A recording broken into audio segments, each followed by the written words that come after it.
নমস্কার বন্ধুরা। তো আজকে আমি তোমাদের সাথে যে ব্লগটা শেয়ার করছি সেটা বেশ কিছুদিন আগের। তো বিকেলবেলা বাড়ি থেকে 4টের বাস ধরে আমি সোজা চলে গিয়েছিলাম আমার মাসি বাড়ি। ওখানে প্রত্যেক বছর চৈত্র মাসের অমাবস্যায় খুব জাঁকজমক করে কালী পুজো হয়। আর আমরা ছোটবেলা থেকেই প্রত্যেক বছর এই সময়টা আমাদের মাসি বাড়ি যাই। কিন্তু গত 2 বছর এক্সাম থাকার কারণে আর আসা হয়নি।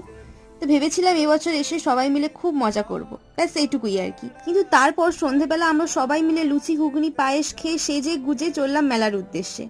আর মেলায় গিয়ে এত সুন্দর সাজসজ্জা লাইটিং দেখে নিজেকে আর আটকে রাখতে পারলাম না, সেই ভিডিও ক্যাপচার করে ফেললাম। যেহেতু ভিডিওগুলো আমি ক্যাপচার করেইছিলাম, ভাবলাম তোমাদের সামনে সেগুলো প্রেজেন্ট করি অ্যাজ এ ব্লগ।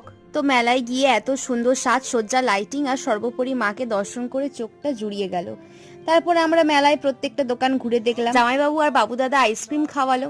তারপর সবাই মিলে ফটো তুললাম, সবাই মিলে খুব মজা করেছি। তো আজকের ব্লগটা এই পর্যন্তই, বাই।